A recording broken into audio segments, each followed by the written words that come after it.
La nuit du 8 au 9 mars 2023, la nation gabonaise tombait dans un deuil suite au naufrage du bateau Esther Miracle au large de Libreville.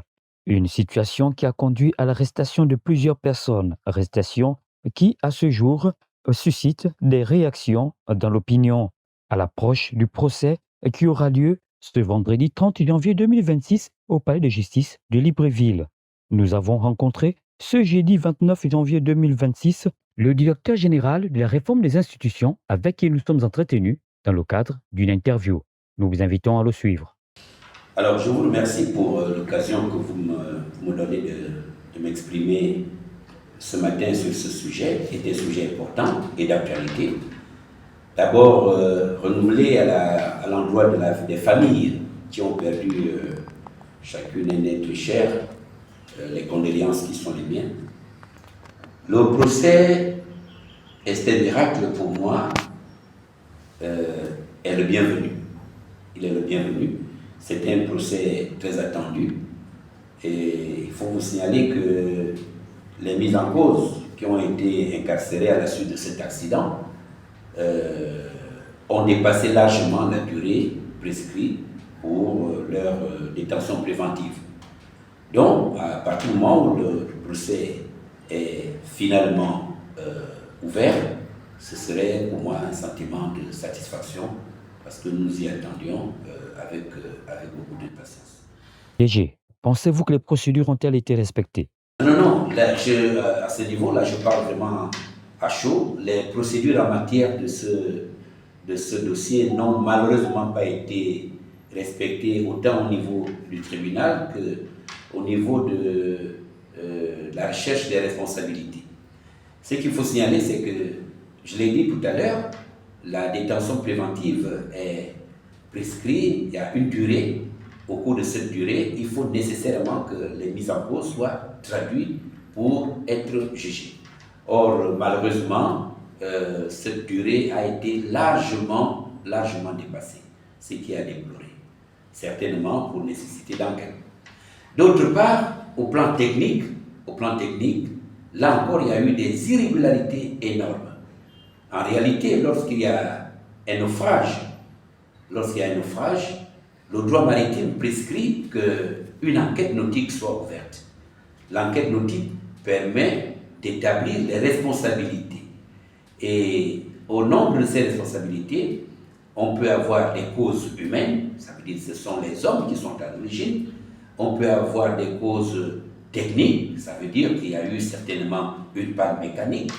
Il peut également avoir des causes naturelles, c'est-à-dire l'orage, le climat, le temps n'était pas favorable. Donc, l'enquête nautique doit permettre donc d'établir les causes de l'accident qui vont dégager les responsabilités. C'est à la suite donc de cette enquête nautique que l'on peut maintenant arrêter les responsables.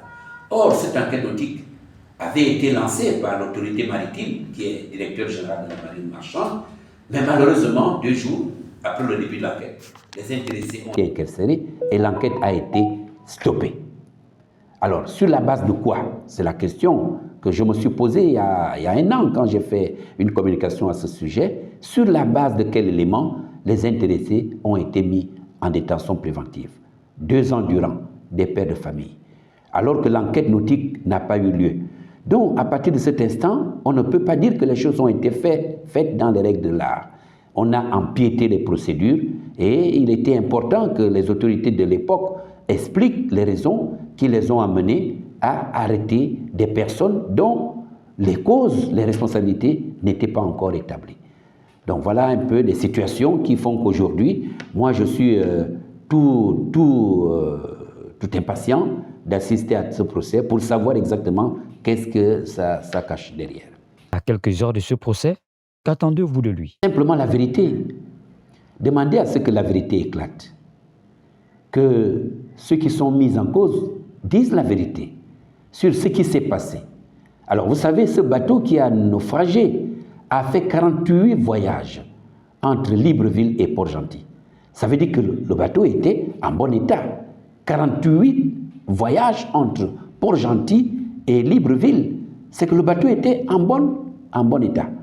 Alors, l'accident peut survenir, du fait du chargement qui était mal fait. L'accident peut survenir du fait d'un avarie. L'accident peut survenir du fait de la collision d'une bidoukoumé, ou bien le temps n'était pas favorable.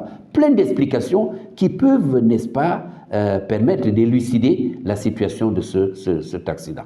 Malheureusement, ça n'a pas été fait. On s'est pressé d'arrêter les gens parce qu'il fallait avoir des gens à mettre sous la guillotine, je pense.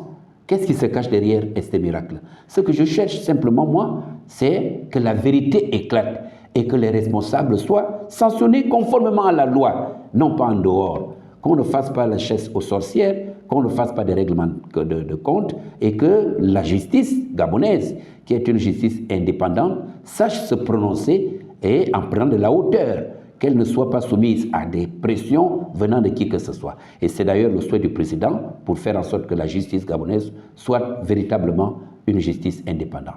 L'actualité oblige DG. Depuis près de 3 semaines, les cours sont suspendus suite à une grève des enseignants. Qu'en pensez-vous? Il faut d'abord rappeler que la grève des enseignants a des origines lointaines. Les revendications des enseignants ne sont pas des revendications qui naissent aujourd'hui. Ce sont des vieilles revendications. Intégration, titularisation, régularisation des situations administratives, paiement de vacations et les conditions de travail de manière générale. Ce sont des vieilles revendications. Alors, ce qu'il faut dire aujourd'hui, c'est que ces revendications sont légitimes. On est d'accord là-dessus. Malheureusement, le conflit s'enlise du fait de plusieurs causes. Il y a d'abord la multitude d'interventions, la multitude d'intervenants.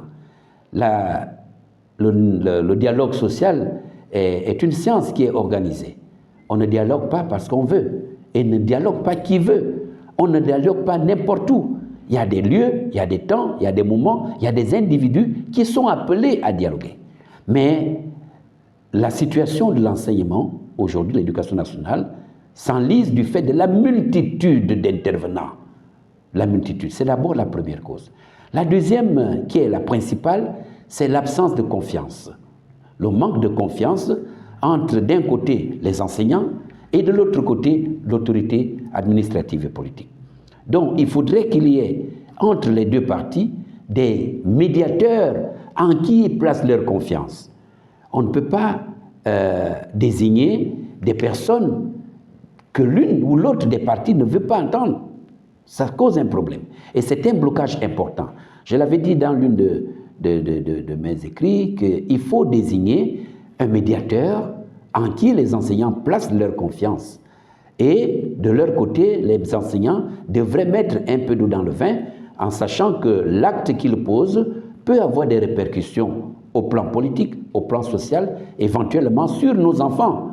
Donc, en étant enseignants, ils ne doivent pas perdre de vue qu'ils sont également des parents d'élèves.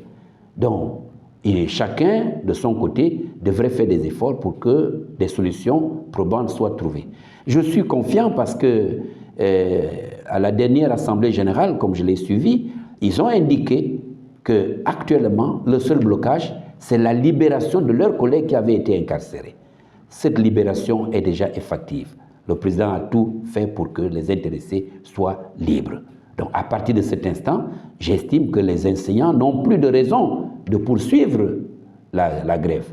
Et il faut noter que le fait de lever le mouvement de grève ne signifie pas que les négociations ne se poursuivent plus. On peut reprendre le travail, mais tout en continuant à négocier. Parce que les problèmes ne peuvent pas être réglés du jour au lendemain. C'est parfois de manière progressive. Encore que ça a des incidences au plan financier, donc il faut qu'ils comprennent que ça se fera de manière progressive, la régularisation. Il y a des textes, il y a des règles qu'il faut respecter. On ne le fait pas comme ça. Nous avons la loi des finances, il faut prendre un certain nombre de choses, un certain nombre de critères pour que ce montant qui va s'ajouter dans la masse salariale, qu'on trouve la source, qu'on trouve là où on va le puiser.